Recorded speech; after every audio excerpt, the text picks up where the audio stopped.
Good morning, students. Today I will teach you the chapter Our Changing Earth from Geography. Okay, it is some important question from your textbook question and other questions. Okay, so it is important for your exam. So learn it. Clear? Okay, start. Textbook questions. Answer the following questions. Why do the plates move? Plates जो है वो move क्यों करती है? तो the plates move due to movement of molten magma found in the interior of the earth. Okay?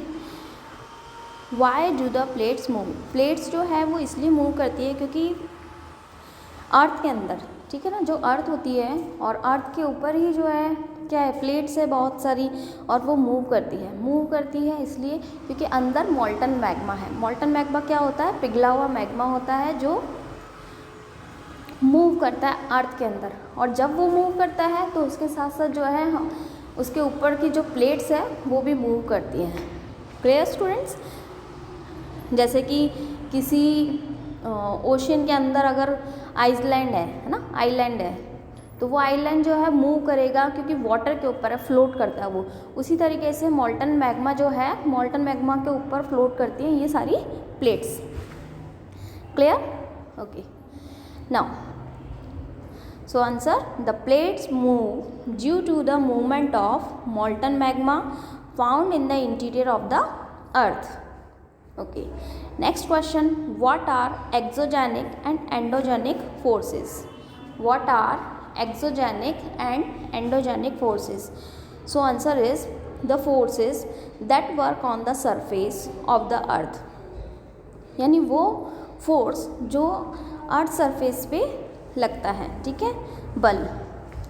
The force that work on the earth surface are called the exogenic forces, and the forces that act in the interior of the earth are called the endogenic forces. इसमें 2 types के आपको force बताए गए हैं. एक तो exogenic force है और एक एंडोजेनिक फोर्स है. एक्सोजेनिक फोर्स वो होता है जो बाहर की तरफ अपना कार्य करता है, बल लगता है, ठीक है. और एंडोजेनिक फोर्स वो होता है जो अंदर की तरफ बल लगता है, मतलब अर्थ के अंदर. आपको नेम से ही पता चल रहा होगा. एक्सोजेनिक मतलब बाहर की तरफ, ठीक है. इंडोजेनिक लाइक अंदर की तरफ. Clear students? Okay. Third question, what is erosion? What is erosion? Erosion क्या होता है? इरोशन मीन्स किसी चीज़ का वहाँ से हट जाना. तो यहाँ पे जो इरोशंस हैं वो हम सॉइल इरोशन से लेते हैं. अगर सॉइल जो है वो बाउंड रहती है किससे? अर्थ से बाउंड रहती है.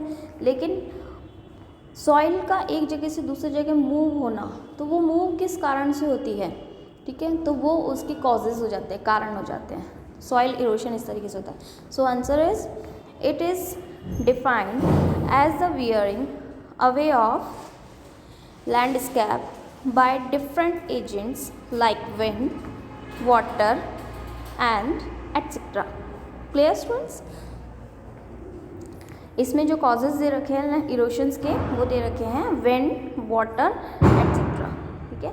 It is defined as the wearing away of landscape by different agents like wind, water and etc.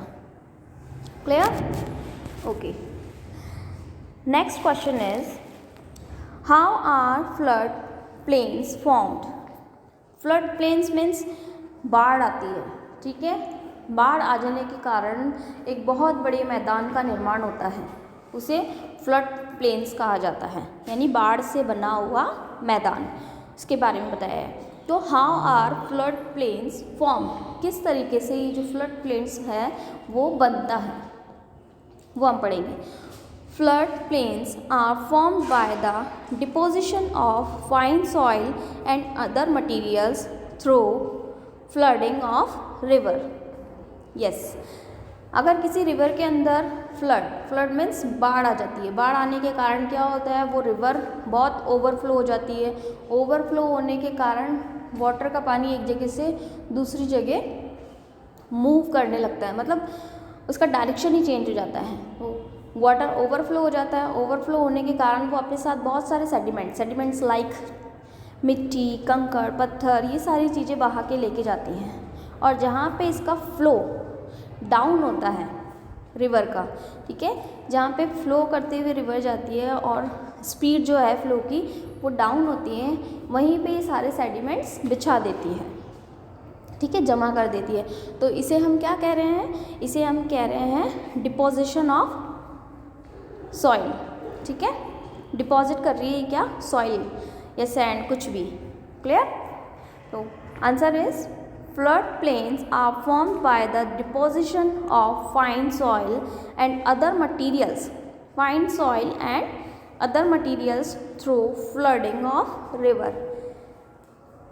River जब बहती है तो वो अपने साथ इस तरीके से मूव करती है, ठीक है। Clear?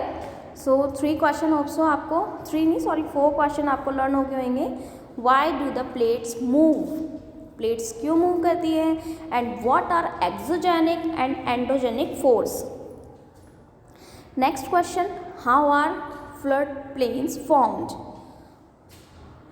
Okay, and what is erosion. ये 4 क्वेश्चन है, होप सो आपको ये समझ में आ गए होंगे। Next question, how are flood plains formed, sorry ये तो हो चुका है हमारा। Next question, 5th question, what are sand dunes. Sand dunes जो है वो किसे कहते हैं, देखो ड्यून्स क्या होता है, ड्यून्स टीले होते हैं। सैंड मीन्स मिट्टी, ठीक है, जो डेजर्ट एरिया में जो सॉइल पाई जाती है उसे सैंड कहा जाता है। ओके स्टूडेंट, यानी डेजर्ट एरिया में सैंड के बहुत बड़े बड़े टीले पाए जाते हैं, ठीक है। ड्यून्स आकार होता है इसका, इसलिए इसको सैंड ड्यून्स कहा जाता है। ओके, जैसे हिल होती है ना, हिल पहाड़ी, तो पहाड़ी तो क्या होती है, बड़ी होती है, लेकिन सैंड ड्यून्स जो होते हैं वो हाइट में छोटे होते हैं और सैंड के बने होते हैं, इसलिए इसे सैंड ड्यून्स कहते हैं। और ये किस एरिया में मिलते हैं, सिर्फ ओनली डेजर्ट एरिया में ही फाउंड किए जाते हैं सैंड ड्यून्स। लाइक हमारा थार डेजर्ट के अंदर ये मिलते हैं हमें सैंड ड्यून्स। सो आंसर हम देखते हैं क्या लिखा हुआ है आंसर में।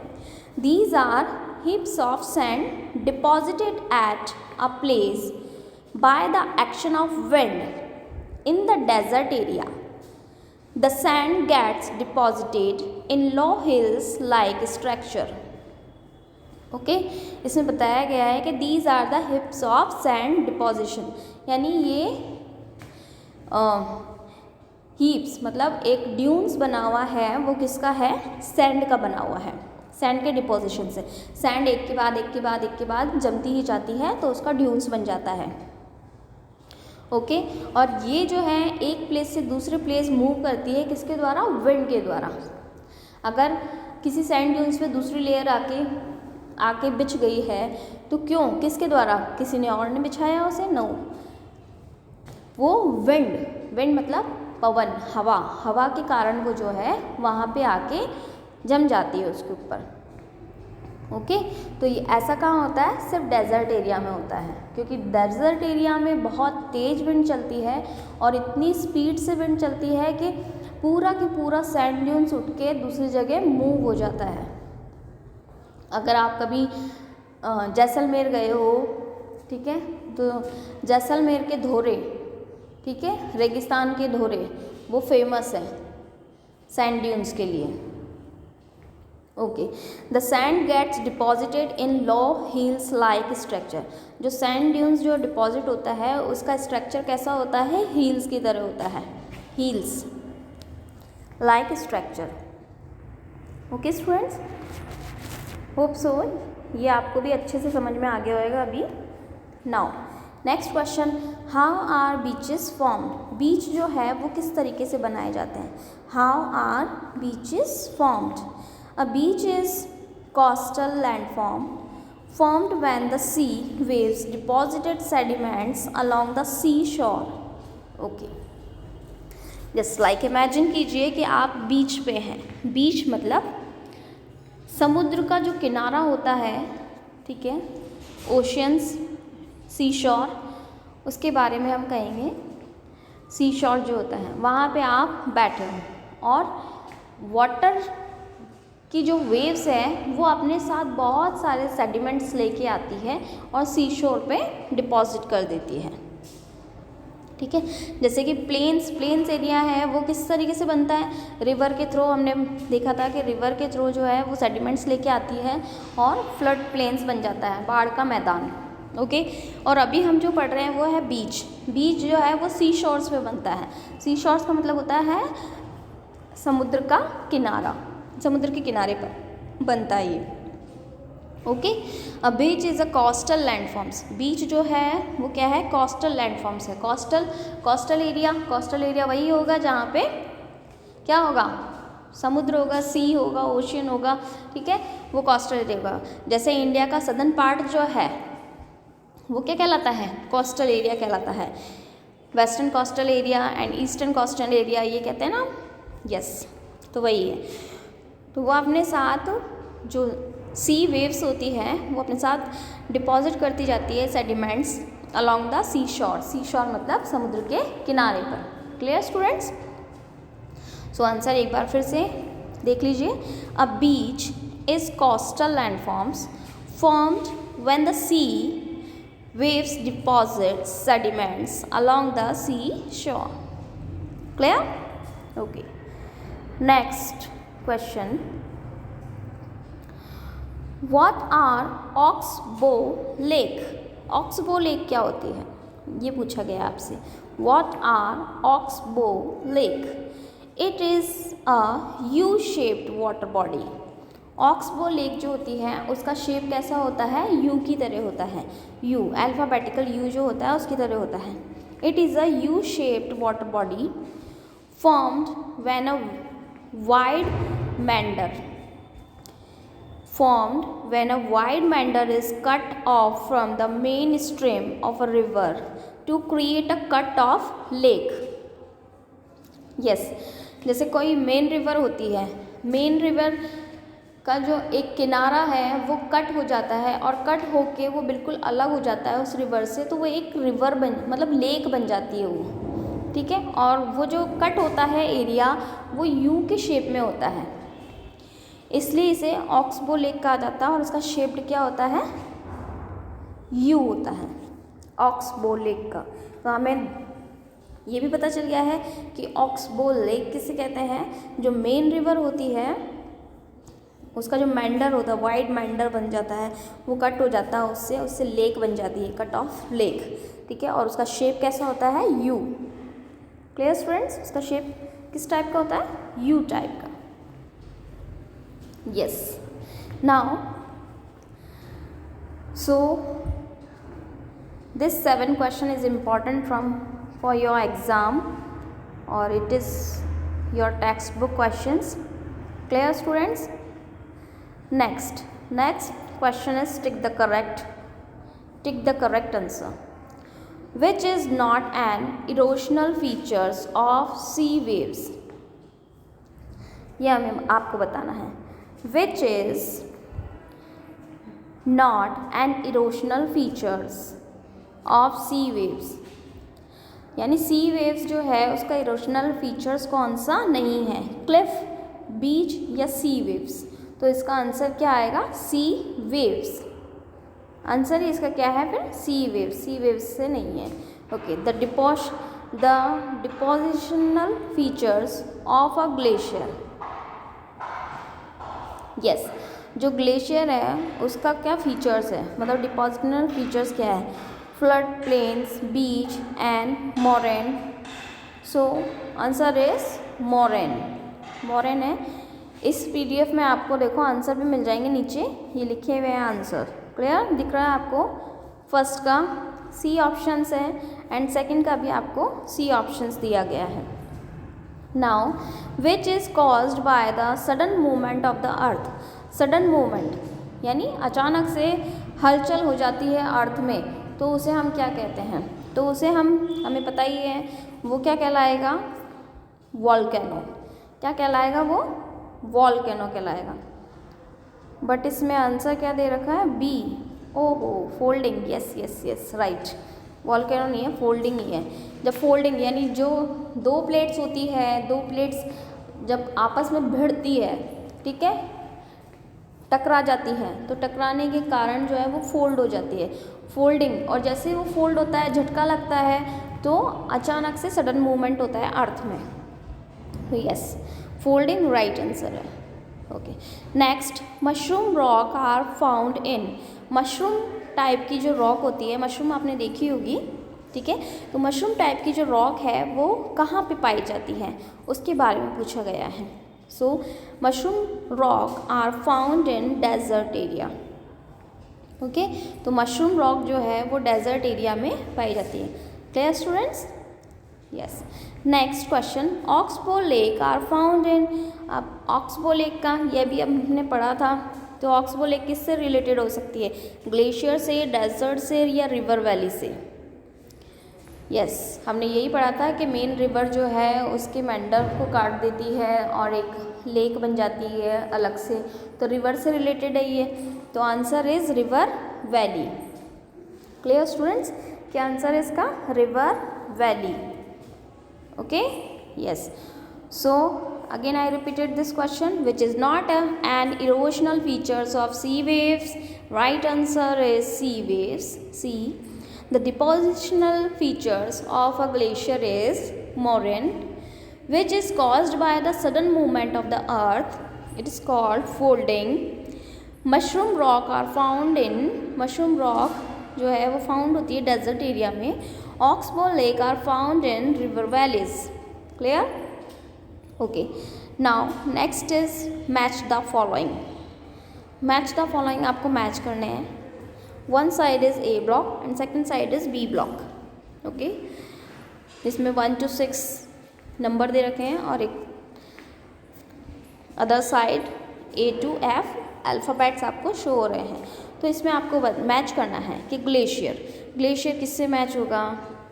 सी शोर से, mushroom rock, river of ice and river, vibration of earth, sea cliffs, meanders, beach, sand dunes, waterfalls, earthquake, ये सब।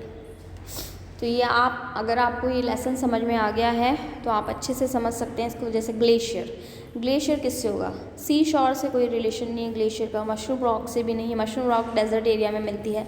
रिवर ऑफ आइस, यस, क्योंकि ग्लेशियर जो है, ग्लेशियर क्या होता है? बर्फ़ के पहाड़ होते हैं ग्लेशियर। और ग्लेशियर से जो है क्या निकलते हैं? जब वो मेल्ट होगा, ग्लेशियर जब मेल्ट होता है तो उससे एक रिवर बन जाती है, रिवर ऑफ आइस। तो आई थिंक इसका सी होगा राइट आंसर। यस, आंसर इसमें शो कर रखे हैं, जैसे फर्स्ट का सी राइट है, फर्स्ट का सी। मेंडर्स में इसमें बताया गया है, मेंडर्स का डी आंसर है, D.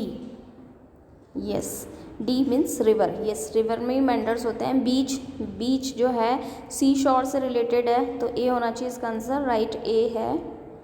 Next sand dune desert area से रिलेटेड है, सो डेजर्ट, यस, एच वाला जो दे रखा है यहाँ पे ऑप्शंस नीचे, एच डेजर्ट। ओके, फिफ्थ इसमें वाटरफॉल जो है वो हिली एरिया से रिलेटेड होना चाहिए, क्योंकि ऊपर से ही क्या वाटर गिरता है। So right answer is waterfall, जी राइट है, hard bedrock. Yes, hard bedrock जो होती है वहाँ से वाटरफॉल गिरता है, यस राइट है।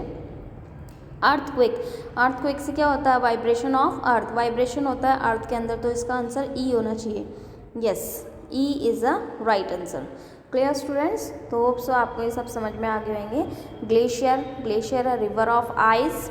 मेंडर का रिलेशन है डी ऑप्शन से, रिवर। बीच सी शोर ए। सैंड ड्यून्स डेजर्ट एरिया से रिलेटेड है, सो एच।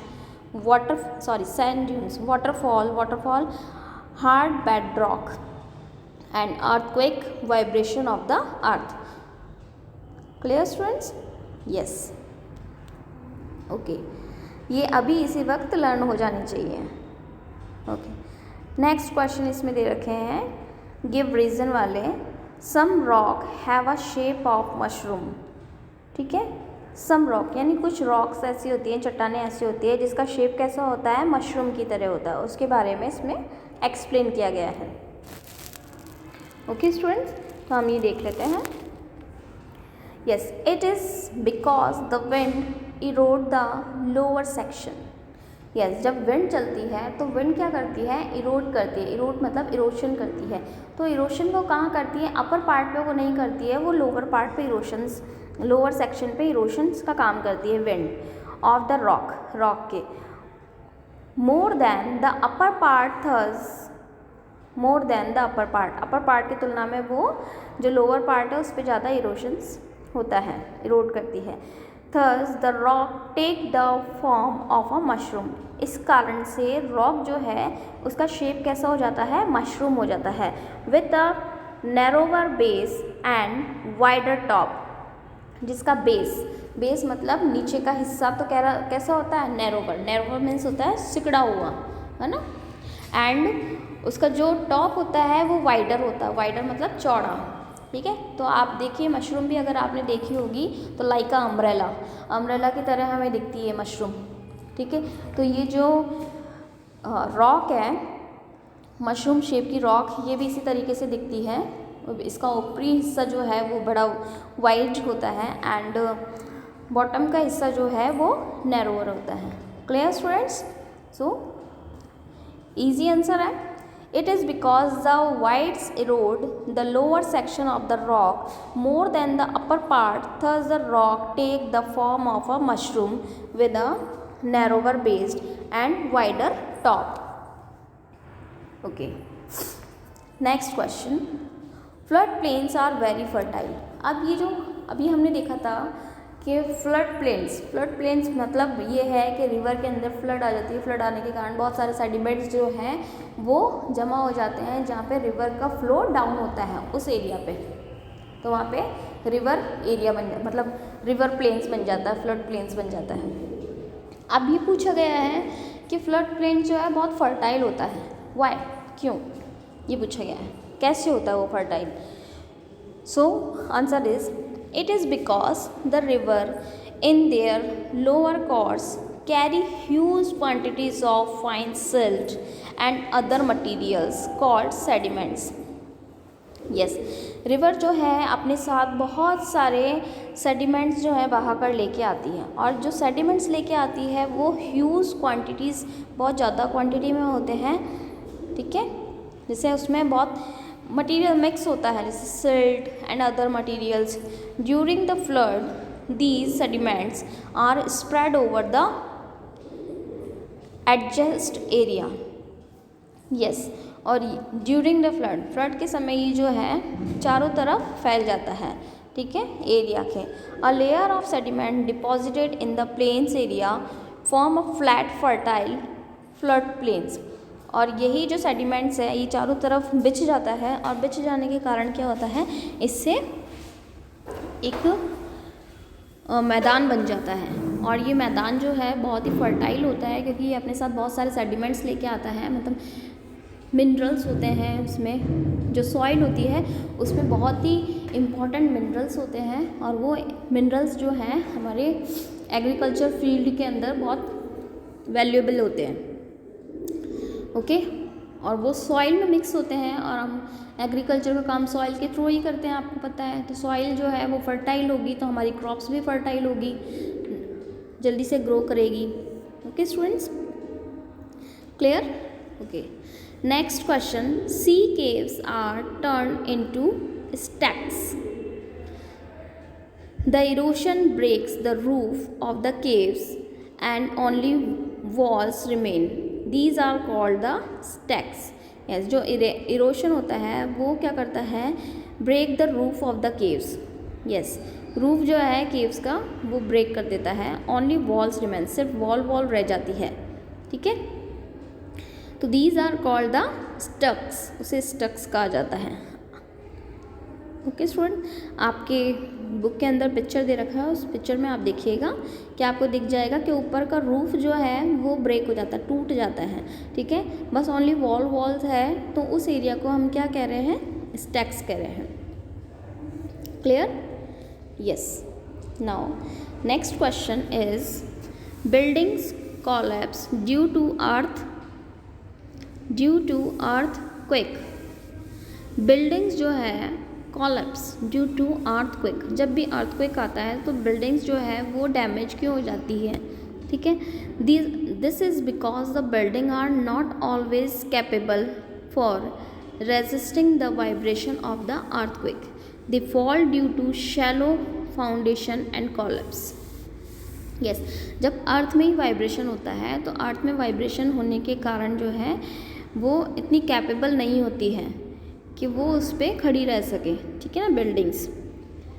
ओके, जैसे हम अपनी बात करें तो अगर हमारे पैरों में जान नहीं होगी तो हम क्या खड़े रह पाएंगे? नहीं, बिल्कुल नहीं रह पाएंगे, हम नीचे गिर जाएंगे। तो उसी तरीके से बिल्डिंग्स भी हैं, जब अर्थक्वेक आता है तो अर्थक्वेक के कारण क्या होता है, वाइब्रेशन होता है, और वाइब्रेशन इतना हाईली होता है कि वो जो बिल्डिंग्स हैं वो कैपेबल नहीं होती है उसको खड़ा रखने के लिए। So they fall due to shallow foundation and collapse. Okay, तो वो गिर जाती है और उससे नुकसान हो जाता है बहुत। Clear students? Okay, next question. ये सारे क्वेश्चंस जो थे ये आपकी बुक से रिलेटेड थे। अब इसमें अदर इम्पॉर्टेंट क्वेश्चंस हैं, वो मैं आपको अभी जल्दी से पढ़ा देती हूँ। ओके, टिक द करेक्ट है। Rift valley are formed by, rift valley जो है वो किसके द्वारा बनाई जाती है? So answer is B, divergent boundaries. Divergent boundaries के कारण जो है रिफ्ट वैली बनाई जाती है। Second answer is this is not an exogenic activity. Exogenic activity कौन सी? नहीं है, not a exogenic activity. So answer is D, tectonic activity जो है वो एक्सोजेनिक एक्टिविटी है। एक्सोजेनिक हमने पढ़ा था, एक्सोजेनिक एक्टिविटी कौन सी होती है? जो अर्थ सरफेस पे होती है। तो वेदरिंग, सेडिमेंट्स, इरोशंस, ये सारी जो एक्टिविटी है वो बाहर की तरफ होती है, अंदर की तरफ नहीं होती। लेकिन टेक्टोनिक एक्टिविटी जो है वो अंदर की तरफ होती है अर्थ के। इसलिए which riverine features is formed at the mouth of the river. River के माउथ पे क्या कौन सा फीचर्स है जो शो होता है, हमें दिखाई देता है? So answer is D, delta. Yes, जो रिवर का माउथ मतलब ये है कि जब रिवर जो है फॉल डाउन होती है किसी ओशियंस में, किसी सी में, तो वो उसका माउथ होता है, तो उस टाइम वो एक डेल्टा बनाती है। Clear? Sea arches are formed by further waves erosions of sea arch बनता है आर्च के शेप में, फॉर्म्ड बाय फर्दर वेव। तो कौन सा शेप बनता है उसे हम क्या कहेंगे? तो यस, तो उसे हम कहेंगे A, sea caves. Sea caves इसका राइट आंसर है। Next question, mushroom rock are mostly formed by wind erosion in desert area.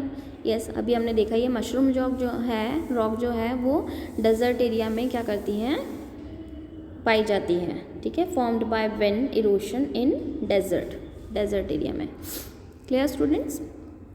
Yes, fill in the blanks. The movement of dash plates is called tectonic activity. Yes, तो the movement of lithospheric plates is called tectonic activity. The movement of lithospheric plates, जो plates है lithosphere वो move करती है, उसे हम क्या कहते हैं? टेक्टोनिक एक्टिविटी कहते हैं। The tectonic movement that causes no changes in Earth's surface features is called transforms. Okay, is called transformed boundaries.